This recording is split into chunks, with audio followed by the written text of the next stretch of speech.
من سيئات أعمالنا من يهده الله فلا مضل له ومن يضلله فلا هادي له وأشهد أن لا إله إلا الله وأشهد أن محمدًا عبده ورسوله أما بعد فإن خير الحديث كتاب الله وخير الهدي هدي محمد صلى الله عليه وسلم وشر الأمور محدثاتها وكل محدثة بدعة وكل بدعة ضلالة وكل ضلالة في النار.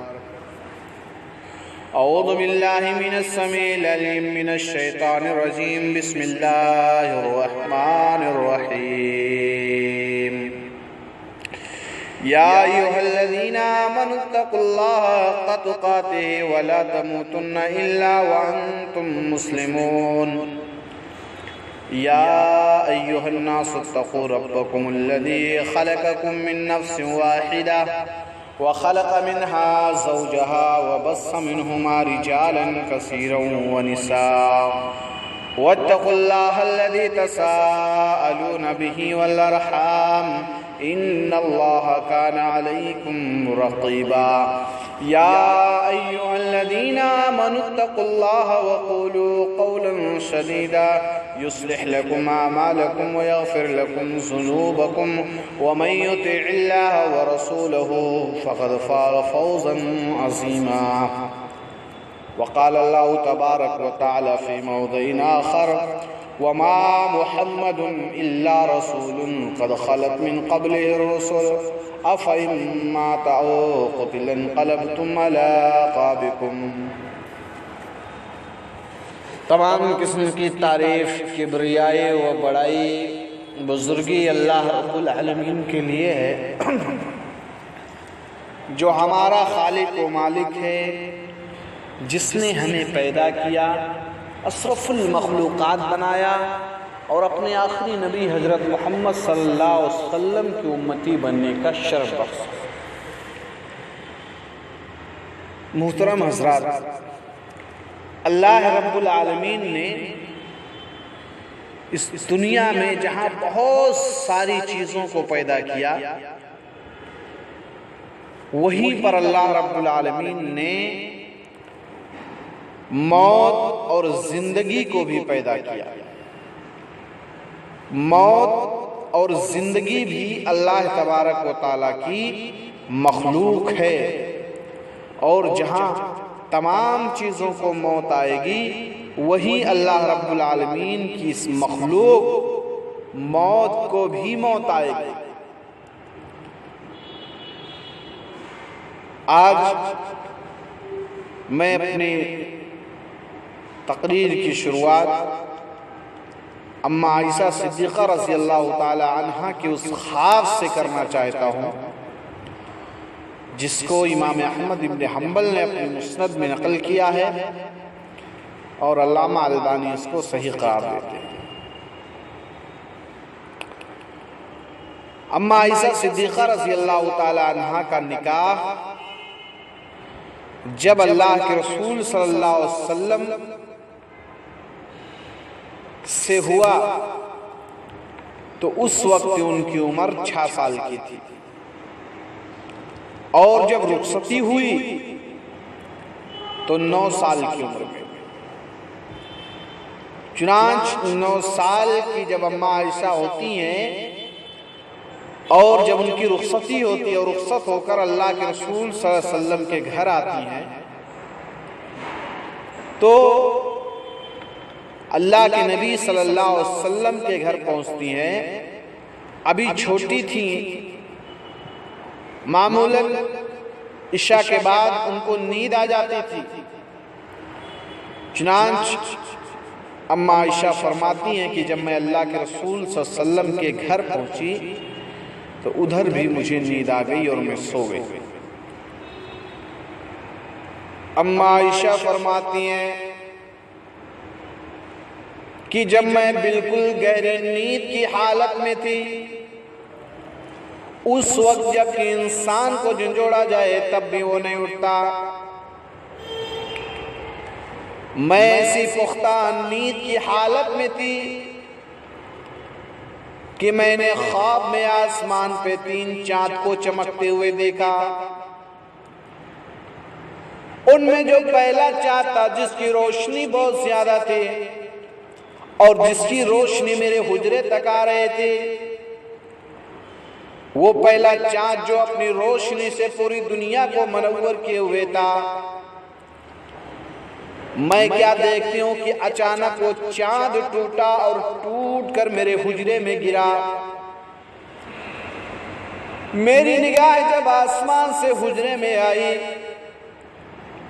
تو میں نے دیکھا کہ وہ چاند غائب ہے۔ پھر میری نگاہ حجرے سے آسمان پہ پڑی دوسرے چاند پہ۔ وہ دوسرا چاند جو پہلے چاند کے مقابلے میں تھوڑا کم روشن تھا، میں کیا دیکھتی ہوں کہ وہ دوسرا چاند بھی ٹوٹا اور ٹوٹ کر میرے حجرے میں آ گرا۔ جب میں نے حجرے میں دیکھا تو دوسرا چاند بھی غائب ہے۔ پھر میری نگاہ حجرے سے آسمان پہ تیسرے چاند پہ پڑی۔ وہ تیسرا چاند جو پہلے اور دوسرے چاند کے مقابلے میں تھوڑا کم روشن تھا، میں کیا دیکھتی ہوں کہ اچانک وہ چاند ٹوٹا اور ٹوٹ کر میرے حجرے میں گرا۔ میری نگاہ آسمان سے حجرے میں آئی تو دیکھا کہ وہ چاند بھی غائب ہے، تینوں چاند غائب ہے۔ اما عائشہ فرماتی ہیں کہ پھر اس کے بعد میری آنکھ کھل گئی۔ میں نے سوچا کہ چلو میں اس خواب کی تعبیر جناب محمد رسول اللہ صلی اللہ علیہ وسلم سے پوچھ لیتی ہوں، اس خواب کی کیا تعبیر ہے۔ میں نے دیکھا اللہ کے رسول صلی اللہ علیہ وسلم سو رہے ہیں، تو میں نے آپ کو جگانا مناسب نہیں سمجھا کہ جب میرے شوہر نے مجھے نہیں جگایا، میرے نیند میں خلل نہیں ڈالا، تو میں کیوں ان کی نیند میں خلل ڈالوں، ڈسٹرب کروں۔ چلو میں اس خواب کی تعبیر صبح جناب محمد رسول اللہ صلی اللہ علیہ وسلم سے پوچھ لوں گی، کیا اس خواب کی تعبیر کیا کہنا چاہتے ہیں اس کے بارے میں۔ اما عائشہ فرماتی ہیں ادھر فجر کی اذان ہوئی، حضرت بلال نے اقامت کی، اللہ کے نبی صلی اللہ علیہ وسلم نے نماز پڑھائے۔ نماز پڑھانے کے بعد میرے والد محترم حضرت ابو بکر صدیق اللہ کے نبی سے ملاقات کرتے ہیں اور کہتے ہیں اللہ کے نبی صلی اللہ علیہ وسلم میری بیٹی ابھی بچی ہے، آج کی رات وہ آپ کے ساتھ رہی، اگر آپ کی اجازت ہو تو میں اپنی بیٹی کو اپنے گھر لے جاؤں، شام تک واپس لے آؤں گا۔ اللہ کے نبی صلی اللہ علیہ وسلم نے اجازت دے دی۔ اما عائشہ فرماتی ہیں کہ میں اس خواب کی تعبیر جناب محمد رسول اللہ صلی اللہ علیہ وسلم سے نہیں پوچھ سکی۔ میں اپنے گھر چلی آئی۔ اس طرح سے دن گزرتے رہے۔ ایک دن میں اور ہمارے والد محترم حضرت ابو بکر صدیق اور گھر کے لوگ کھانا کھا رہے تھے، تو میں نے اپنے والد حضرت ابو بکر صدیق سے کہا ابو جان آج کی رات میں نے آسمان پہ 3 چاند کو چمکتے ہوئے دیکھا ہے، ان میں جو پہلا خواب جو پہلا چاند تھا اور جس کی روشنی بہت زیادہ تھی، میں نے دیکھا کہ وہ چاند ٹوٹا اور ٹوٹ کر میرے حجرے میں گرا۔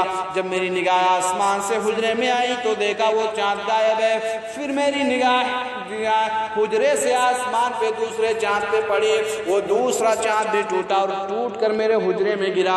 پھر میری نگاہ تیسرے چاند پہ پڑی، وہ تیسرا چاند بھی میں نے دیکھا، ٹوٹا اور ٹوٹ کر میرے حجرے کے اندر گرا۔ جب میری نگاہ آسمان سے حجرے میں آئی تو دیکھا تینوں چاند غائب ہے۔ اے ابو جان آپ کو تو اس بارے میں بھی بڑا اچھا علم ہے، کیا اس خواب کی تعبیر کیا ہے، کیا کہنا چاہتے ہیں آپ۔ حضرت ابو بکر صدیق نے جیسے ہی اس خواب کو سنا تو فرمایا بیٹی دیکھو جب اس خواب کی تعبیر کا وقت آئے گا تو میں تمہیں بتلا دوں گا، لیکن میری ایک نصیحت یاد رکھنا، اس خواب کو تم اللہ کے نبی صلی اللہ علیہ وسلم سے ذکر مت کرنا، جب اس کی تعبیر کا وقت آئے گا تو میں تمہیں بتلا دوں گا۔ اما عائشہ فرماتی ہیں ٹھیک ہے۔ پھر اما عائشہ اللہ کے رسول صلی اللہ علیہ وسلم کے گھر چلی آتی ہیں۔ اس طرح سے دن گزرتے رہے۔ ایک دن، 2 دن، 3 دن، 4 دن، ہفتے مہینوں میں تبدیل ہوتے رہے، مہینے سال میں تبدیل ہوتے رہے، یہاں تک کہ اماں عائشہ کی عمر 18 سال کی ہو گئی اور اللہ کے رسول صلی اللہ علیہ وسلم اس دنیا سے اللہ کو پیارے ہو گئے، اللہ کے نبی صلی اللہ علیہ وسلم انتقال فرما گئے۔ اب یہ اگر اس 18ویں سال کو بھی جوڑ لیا جائے اور رخصتی ہوئی تو 9 سال کی عمر میں پورے 10 سال کا عرصہ بنتا ہے، 10 سال۔ اماں عائشہ فرماتی ہیں کہ میں نے 10 سالوں تک نبی اکرم سے اس خواب کو ذکر نہیں کیا، یہاں تک کہ اللہ کے نبی صلی اللہ علیہ وسلم اللہ کو پیارے ہو گئے۔ اماں عائشہ فرماتی ہیں کہ 10 سال میں نے نبی اکرم صلی اللہ علیہ وسلم کی خدمت کی، 10 سال میں نے نبی اکرم کے پیر دبائے، 10 سال میں نبی اکرم صلی اللہ علیہ وسلم کے ساتھ رہے۔ حالت اعتکاف میں آپ مسجد نبوی میں ہوا کرتے تھے اور اپنا سر میرے حجرے میں رکھ دیا کرتے تھے، میں آپ کے سر میں تیل لگا دیا کرتی تھی، آپ کے بالوں میں کنگھی کر دیا کرتے تھے، آپ کو عطر بھی لگا دیا کرتی، آپ کو سرما بھی لگا دیا کرتے تھے۔ 10 سال میں نے نبی اکرم صلی اللہ علیہ وسلم کی خدمت کے 10 سالوں کا ریکارڈ بیان کرتی ہیں کہ 10 سال تک میں نے اللہ کے نبی صلی اللہ علیہ وسلم کو کبھی پیٹ بھر کے کھانا کھاتے ہوئے نہیں دیکھا ہے۔ ہاں کبھی مہمان آ گئے تو مہمانوں کے ساتھ کھانا کھا رہے ہیں اور اس وقت تک ہاتھ نہیں اٹھاتے جب تک کہ مہمان نہ کھا لے، اس لیے کہ اگر میں دسترخوان سے اٹھ گیا تو کہیں مہمان بھی بھوکا نہ اٹھ جائے، اس لیے جب تک مہمان کھاتا رہتا اللہ کے نبی صلی اللہ علیہ وسلم بھی لقمہ چباتے رہتے تھے۔ 10 سالہ ریکارڈ بیان کرتی ہیں کہ 10 سال میں نے نبی اکرم صلی اللہ علیہ وسلم کی خدمت کی، 10 سال تک میں نے نبی اکرم سے اس خواب کو بیان نہیں کیا اور اللہ کے نبی صلی اللہ علیہ وسلم اس دنیا سے اللہ کو پیارے ہو گئے۔ اب اس خواب کو یہیں پر رہنے دیجئے، ابھی میں آپ کو بتاؤں گا جیسے 10 سال تک اماں عائشہ نے اللہ کے نبی سے اس خواب کو ذکر نہیں کیا۔ اب آئیے اسی موت کے موضوع پر اللہ تبارک و تعالیٰ نے قرآن مجید میں ارشاد فرمایا، الذی خلق الموت والحیات لیبلوکم ایکم احسن عملا، ہم نے موت اور زندگی کو پیدا کیا کہ دیکھیں تم میں سے عمل کے اعتبار سے اچھا کون ہے۔ یہ موت بڑے سے بڑے لوگوں کو جھنجھوڑ کر رکھ دیتی ہے۔ موت نے نہ کسی چھوٹے کو دیکھا نہ بڑے کو دیکھا، اور موت جب آتی ہے تو اپنے وقت پر آتی ہے۔ اللہ تبارک و تعالیٰ نے فرمایا، قُلْ إِنَّ الْمَوْتَ الَّذِي تَفِرُّونَ مِنْهُ فَإِنَّهُ مُلَاقِيكُمْ ثُمَّ تُرَدُّونَ إِلَىٰ عَالِمِ الْغَيْبِ وَالشَّهَادَةِ فَيُنَبِّئُكُم بِمَا كُنتُمْ تَعْمَلُونَ۔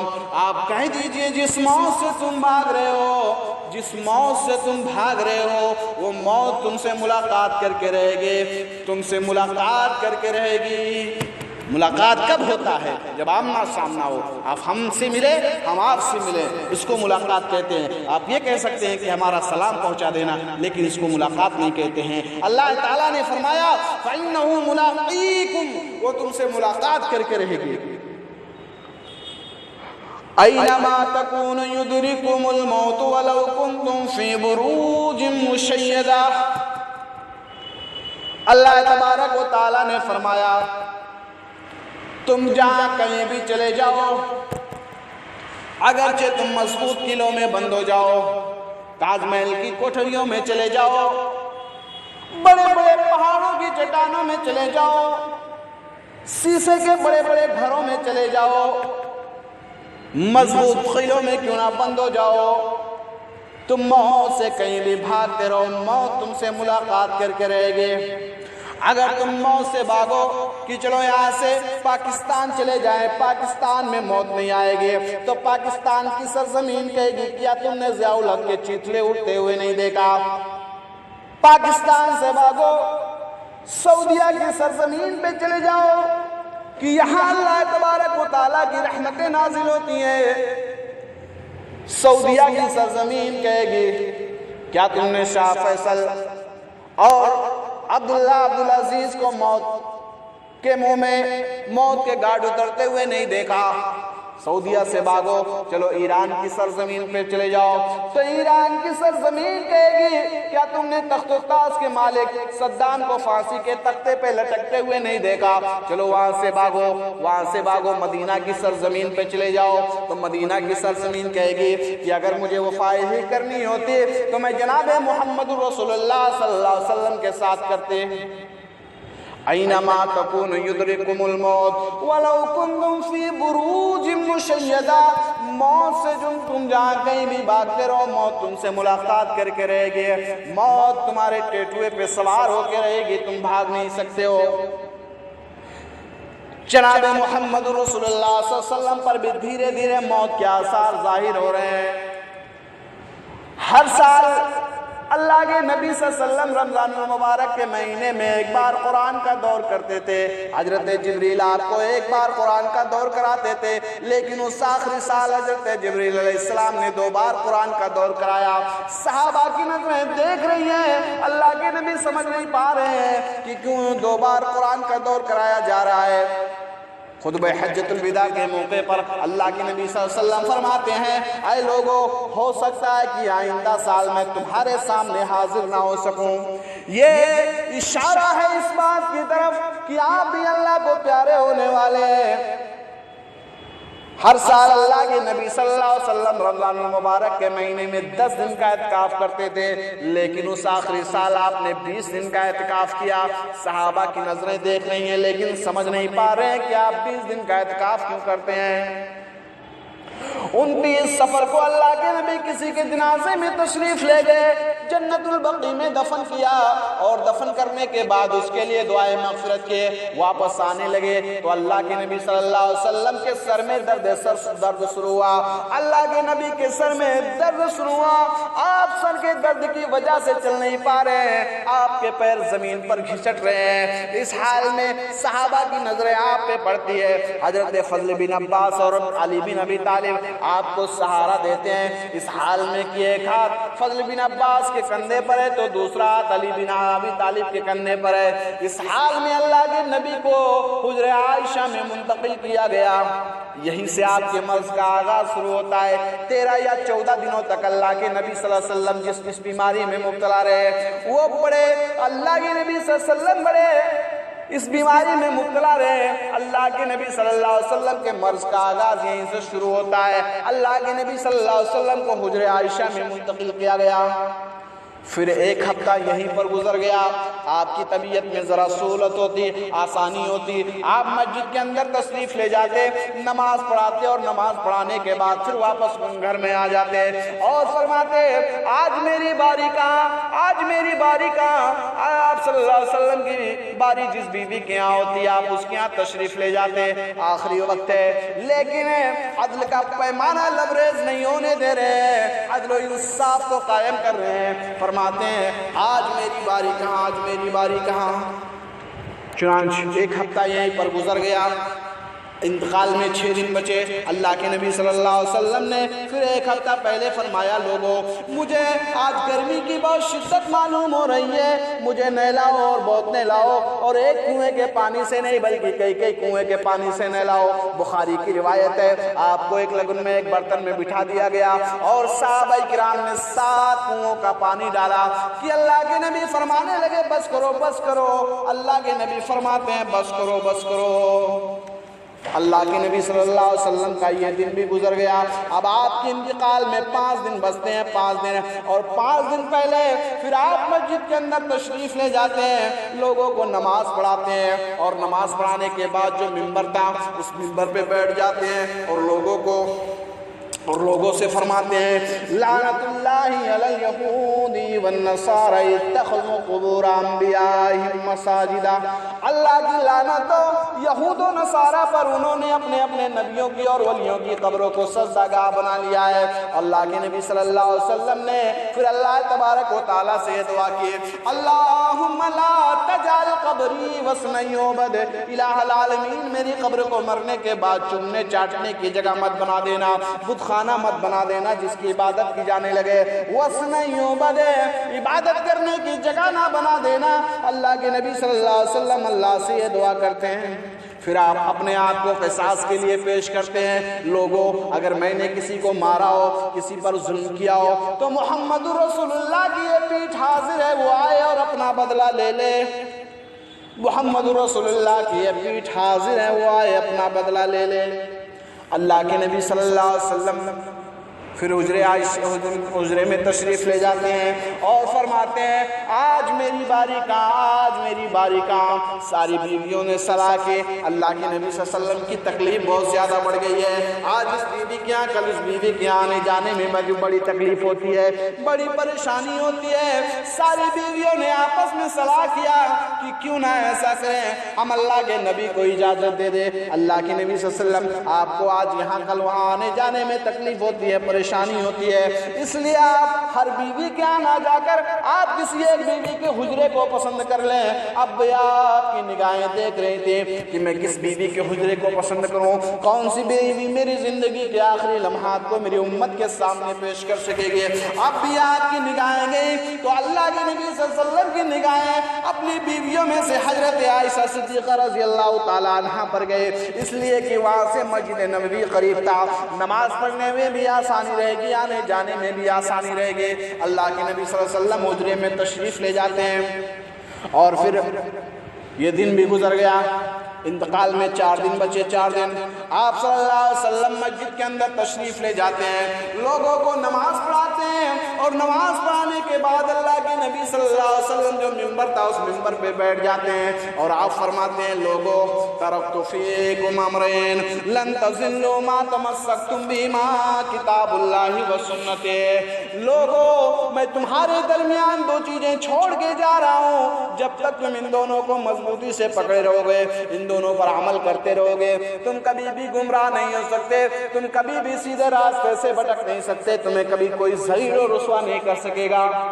یاد رکھنا امام کائنات جناب محمد رسول اللہ صلی اللہ علیہ وسلم کا خطبہ بھی بڑا مختصر ہوا کرتا تھا، یہ تو آج ہم جیسے ملا اور مولویوں نے قانون بنا لیا اور گھر بار کی کھیتی منمانی ہونے لگے، 2 بجے تک رات جلسے، ورنہ یاد کرو امام کائنات کی زندگی کا مطالعہ کرو، آپ نے اپنی پوری زندگی میں نہ تو پوری کی پوری رات واعظ و جلسوں میں گزاری ہے اور نہ ہی آپ نے کبھی اتنے لمبے خطبے دیے ہیں۔ آپ نے زندگی میں جو سب سے لمبا خطبہ دیا وہ حجۃ الوداع کے موقع پر دیا، اور وہ خطبہ بھی آج کے اس کمپیوٹر اور اس انٹرنیٹ کے زمانے میں دیکھا جائے تو 20 منٹ سے زیادہ کا خطبہ نہیں ہوتا ہے، یہ آپ کی زندگی کا سب سے لمبا خطبہ ہوا کرتا تھا، خطبہ ہوا کرتا تھا۔ میرے بھائیوں عمل کے میدان میں آؤ، ہمیں عملی میدان میں کوڑا نہیں ہونا ہے، ہمیں عملی میدان میں آگے بڑھنا ہے۔ یہ صحابہ کی زندگی پہ غور کر کے دیکھو، اللہ کے نبی نے جو کہہ دیا روک کر کے دکھلاتے تھے کہ نہ کرو نہ تو میری آخرت و آخرت کہیں تباہ و برباد نہ ہو جائے۔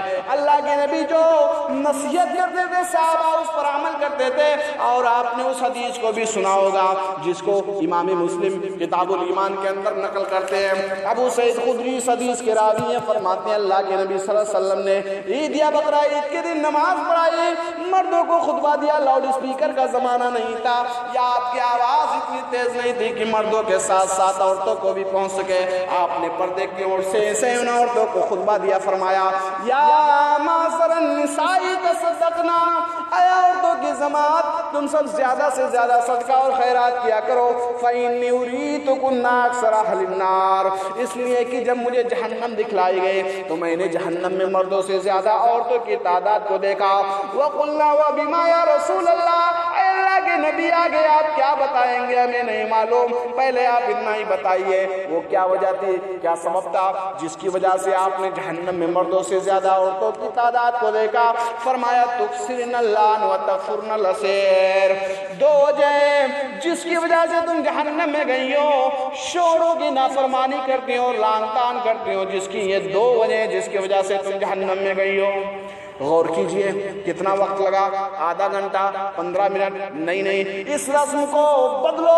علامہ اقبال نے کبھی کہا تھا عمل سے زندگی بنتی ہے جنت بھی جہنم بھی۔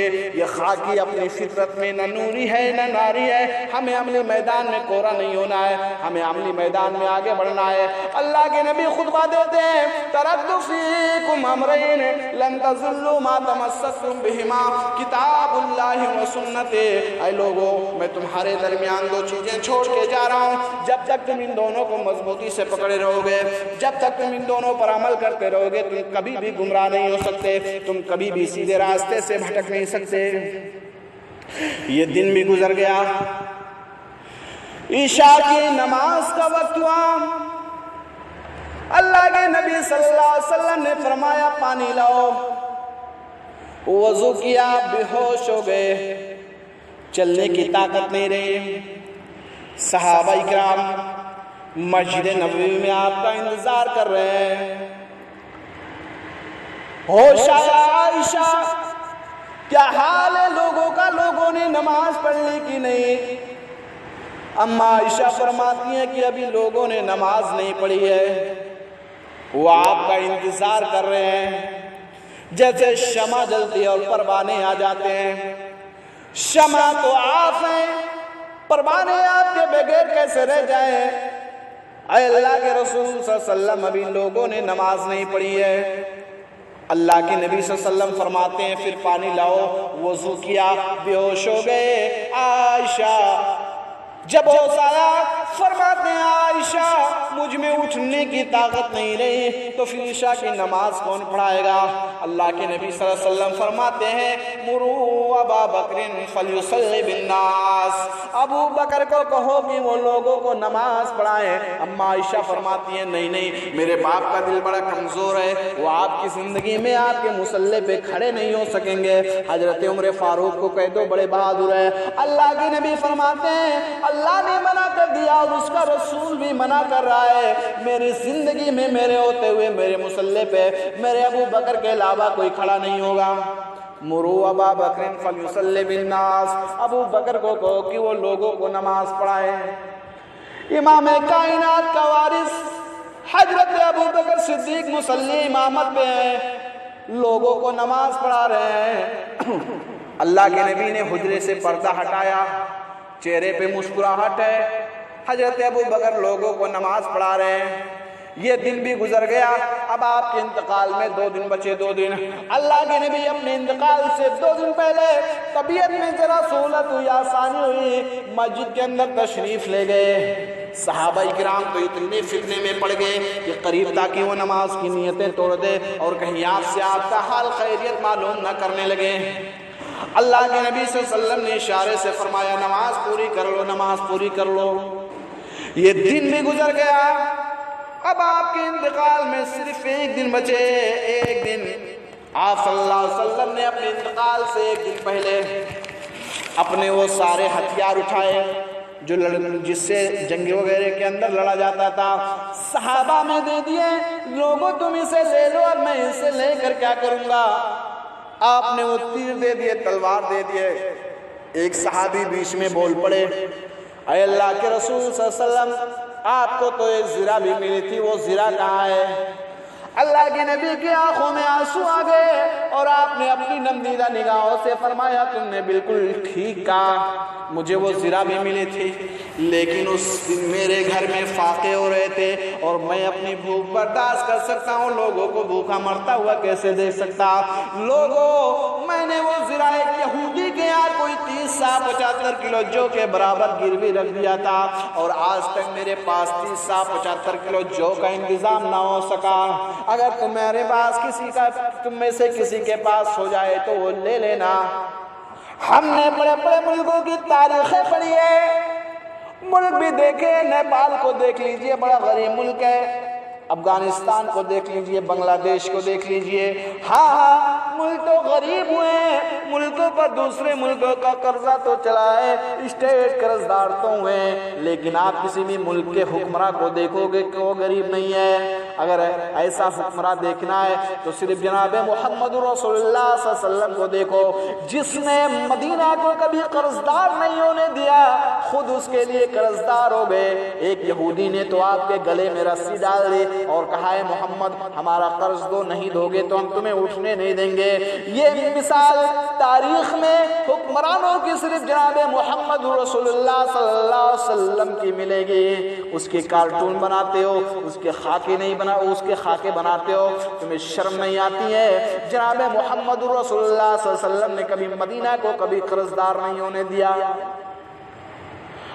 اما عائشہ فرماتی ہیں، یہ وقت بھی بڑے احتیاط سے بیان فرماتی ہیں کہ جب سورج بلند ہوا، اللہ کے نبی نے فرمایا میرے نواسوں کو بلاؤ، حسن کو بلاؤ، حسین کو بلاؤ۔ حضرت فاطمہ خود آتی ہیں، اپنے باپ کی تکلیف کو دیکھتی ہیں تو فرماتی ہیں واہ کر بابا، آئے میرے ابو کی تکلیف۔ اللہ کے نبی نے فرمایا کہ بیٹی رونے کی ضرورت نہیں ہے، آج اللہ سے ملاقات کا دن ہے۔ کوئی علم غیب کا فتویٰ نہ دے، ایک ایک چیز کی خبر حضرت جبریل علیہ السلام دے رہے ہیں۔ فرمایا بیٹی رونے کی ضرورت نہیں ہے، اپنے کان کو ادھر لاؤ۔ اللہ کے نبی صلی اللہ علیہ وسلم ہے حضرت فاطمہ کے کان میں فرماتے ہیں سیدۃ نساء اہل الجنہ، اللہ تعالیٰ نے تمہیں جنت کی تمام عورتوں کی سردار بنا دی ہے، اور میرے جانے کے بعد سب سے پہلے میرے اہل بیت میں تو ہی مجھ سے ملاقات کرے گی۔ حضرت فاطمہ خوش ہو جاتی ہیں، لیکن بات کا غم ہے اللہ کے نبی صلی اللہ علیہ وسلم کا یہ آخری دن ہے، آپ صلی اللہ علیہ وسلم کا آخری دن ہے، اور آپ صلی اللہ علیہ وسلم کی تکلیف بڑھ رہی ہے۔ صحابہ کرام آپ کو دیکھنے کے لیے آ رہے ہیں۔ اللہ کے نبی صلی اللہ علیہ وسلم بار بار اپنے ہاتھ کو پانی کے برتن میں ڈالتے ہیں اور چہرے پہ ملتے ہیں اور فرماتے ہیں ان للموت لسکرات، موت کے لیے بڑی سختیاں ہیں، موت کے لیے بڑی سختیاں ہیں۔ اللہ کے نبی اس موقع پر حقوق اللہ اور حقوق العباد کی تلقین کر رہے تھے اور فرما رہے تھے الصلاۃ والصلاۃ وما ملکت ایمانکم، لوگوں نماز کا خیال کرنا، نماز کا خیال کرنا، اپنے ماتحتوں کا غلاموں کا لونڈیوں کا خیال کرنا، خبردار ان کے ساتھ ویسا ہی سلوک کرنا، ایک دوسرے کے ساتھ برابر کا سلوک کرنا، اپنے غلاموں کا لونڈیوں کا خیال کرنا۔ اللہ کے نبی صلی اللہ علیہ وسلم کا یہ آخری دن ہے، بار بار پانی کے برتن میں ڈالتے ہیں اپنے ہاتھ کو اور چہرے پر ملتے ہیں، فرماتے ہیں موت کے لیے بڑی سختیاں ہیں، موت کے لیے بڑی سختیاں ہیں، آخری دن ہے۔ حجر عائشہ میں تشریف فرمائے، اللہ کے نبی صلی اللہ علیہ وسلم لیٹے ہوئے ہیں، حضرت عبد الرحمن اما عائشہ کے بھائی مسواک کرتے ہوئے آ رہے ہیں، اللہ کے نبی کی نگاہیں مسواک پہ جم گئی۔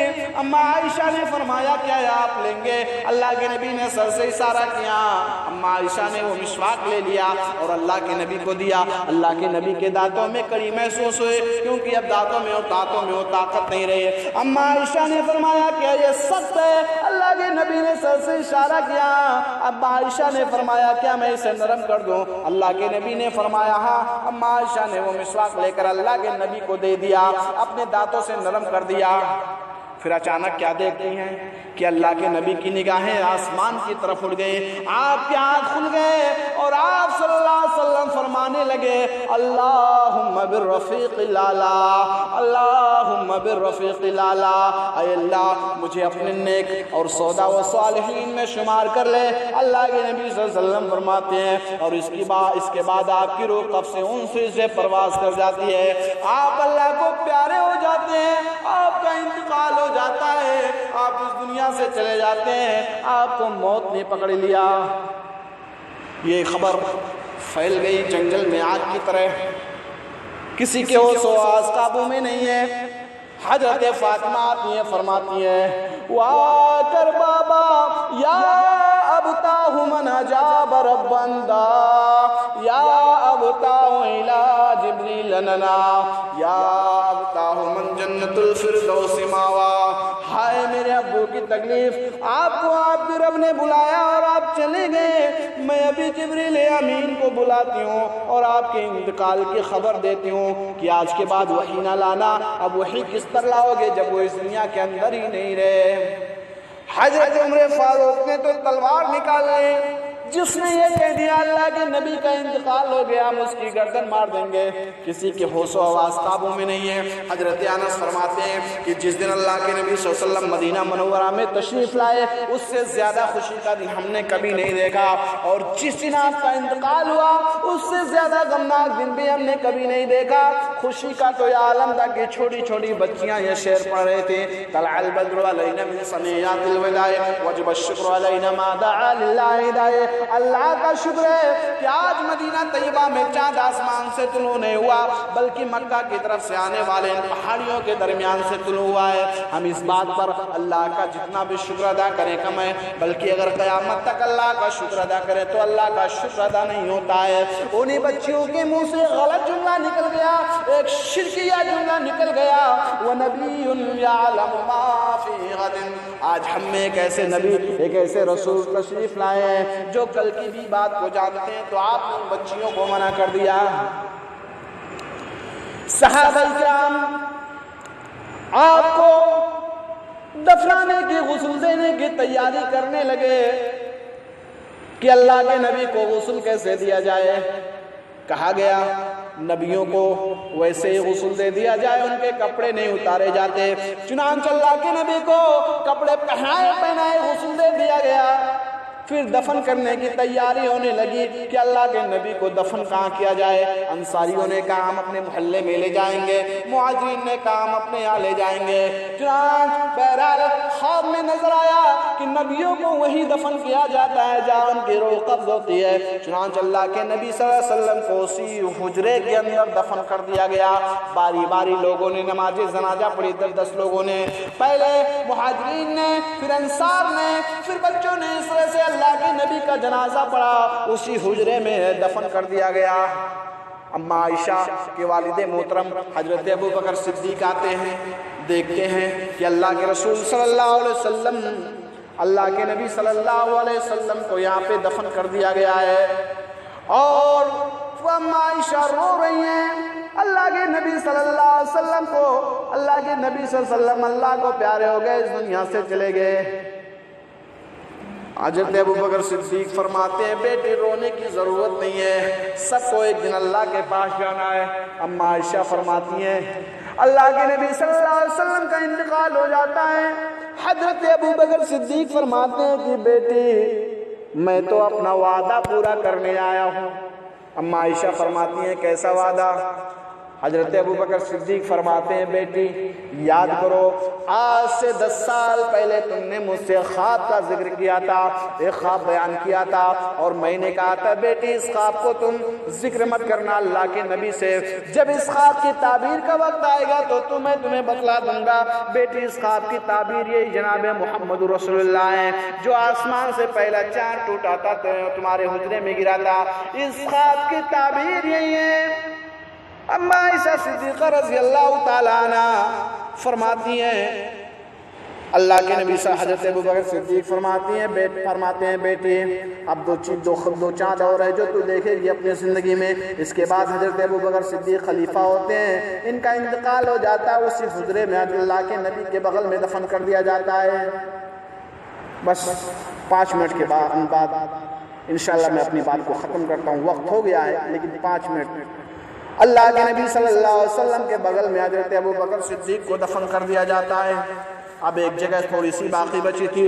اما عائشہ فرماتی ہیں کہ میں اپنے دل میں یہ سوچ رہی تھی کہ نبی کا پوری زندگی نبی کے ساتھ نہیں تو کوئی بات نہیں ہے، مرنے کے بعد نبی کا قرب مل جائے، نبی کا پڑوس مل جائے، چنانچہ مجھے اللہ کے نبی کے بغل میں دفن کر دیا جائے۔ چنانچہ حضرت ابو بکر صدیق کے بعد حضرت عمر فاروق خلیفہ ہوتے ہیں۔ حضرت عمر فاروق رضی اللہ تعالیٰ عنہ نے بھی اپنی خلافت پوری کر لے۔ چنانچہ ایک روز فیروز نامی ابو لولو حضرت عمر فاروق رضی اللہ تعالیٰ عنہ پر وار کر دیتا ہے فجر کی نماز میں۔ زخم لگا، اللہ کے نبی حضرت ابوبکر حضرت عمر فاروق رضی اللہ تعالیٰ عنہ کا پیٹ پھٹ گیا، اور جب بچنے کی کوئی امید نہ رہی تو انہوں نے خط لکھا اما عائشہ صدیقہ رضی اللہ تعالیٰ عنہ کے پاس کہ اے ام المومنین، ساری دنیا کی مسلمانوں کی ماں، میں جانتا ہوں کہ تم وہ جگہ اپنے لیے رکھی ہو، لیکن تم تو میرا رشتہ اپنے باپ حضرت ابوبکر صدیق اللہ کے نبی صلی اللہ علیہ وسلم سے بھی بہتر جانتی ہو کہ میرا ان کے ساتھ کیسا تھا رشتہ اور تعلق تھا، اللہ کے نبی صلی اللہ علیہ وسلم کے ساتھ کیسا تھا، اگر تمہاری اجازت ہو تو مجھے وہاں دفن کر دینا، ویسے کوئی زور و زبردستی نہیں ہے۔ ہم عائشہ فرماتی ہیں کہ اے عمر، یہ اپنے دل میں سوچتی ہیں کہ تم نے مجھ سے کون سا سوال کر لیا، ارے جس تمنا کو لے کر، جس آرزو کو لے کر میں جی رہی تھی کہ چلو پوری زندگی نبی کے ساتھ نہ رہی تو مرنے کے بعد نبی کا قرب مل جائے، نبی کا پڑوس مل جائے، لیکن اما عائشہ فرماتی ہیں اللہ کے نبی نے جو اپنی زندگی میں کسی کو رسوا نہیں کیا، واپس نہیں کیا، تو میں بھی واپس نہیں کروں گے۔ چنانچہ جو خط لے کر گیا تھا ان سے کہا گیا کہ حضرت عمر فاروق کو اما عائشہ نے یہ جگہ دے دی ہے۔ اس کے بعد اما عائشہ رضی اللہ تعالیٰ عنہ جب یہ اجازت دے دیتی ہیں، حضرت عمر فاروق کا انتقال ہو جاتا ہے۔ انتقال کرنے کے بعد جب ان کو وہاں دفن کرنے کے لیے لے جایا جاتا ہے تو ایک بار پھر اما عائشہ سے پوچھا جاتا ہے کیا ان کو یہاں دفن کر دیا جائے؟ اما عائشہ فرماتی ہیں کہ میں نے زندگی میں ان کے کہہ دیا تھا ہاں۔ اما لوگوں نے کہا، حضرت عمر فاروق نے کہا تھا ایک بار پھر پوچھ لینا، چنانچہ حضرت عمر فاروق کو وہاں دفن کر دیا جاتا ہے۔ عورتیں پڑوس کی آتی ہیں، تسلی دیتی ہیں، رونے کی ضرورت نہیں ہے، اللہ تبارک و تعالیٰ کے پاس سب کو جانا ہے۔ ایک دن جو بھی اس دنیا کے اندر آیا ہے، تھوڑی دیر کے بعد خیال آتا ہے اے عائشہ، اما عائشہ اپنے دل میں سوچتی ہیں اے عائشہ تو یہاں کیوں دفن ہونا چاہتی تھی؟ ارے تو ہی غلط تھی، تو یہاں کیوں دفن ہونا چاہتی تھی؟ اگر تو یہاں دفن ہو جاتے تو تم نے جو خواب دیکھا تھا تیسرے چاند کو اس حجرے میں گرتے ہوئے دیکھا تھا، اگر تو یہاں دفن ہو جاتی تو تیسرے چاند کو جو تم نے دیکھا تھا یہ تیرا خواب کیسے پورا ہوتا؟ اما عائشہ فرماتی ہیں کہ آج میرا خواب کا تعبیر پورا ہو گیا، آج میرے خواب کا تعبیر پورا ہو گیا۔ یہی اس خواب کی تعبیر تھی جو اما عائشہ نے جو دیکھا کہ 3 چاند میرے حجرے میں گرے، وہ اللہ کے نبی صلی اللہ علیہ وسلم، حضرت ابوبکر صدیق، حضرت عمر فاروق رضی اللہ تعالیٰ عنہ تھے۔ چنانچہ اللہ کے نبی کے بغل میں حضرت ابوبکر اور صدیق حضرت عمر فاروق کو دفن کر دیا جاتا ہے۔ میرے کہنے کا مقصد یہ ہے، باتیں اور بھی تھی لیکن میں نے وقت نہ ہونے کی وجہ سے جلدی اپنی باتوں کو ختم کر دیا۔ میرے بھائیوں، کہنے کا مطلب یہ ہے کہ جب اس دنیا نے جناب محمد رسول اللہ صلی اللہ علیہ وسلم کو نہیں چھوڑا، حضرت ابوبکر صدیق، حضرت عمر فاروق و عثمان کو نہیں چھوڑا، تو ہم اور کیا ہیں؟ ہم اور آپ کیا ہیں؟ ہمیں بھی ایک دن اللہ کے پاس جانا ہے اور اپنے کاموں کا حساب دینا ہے۔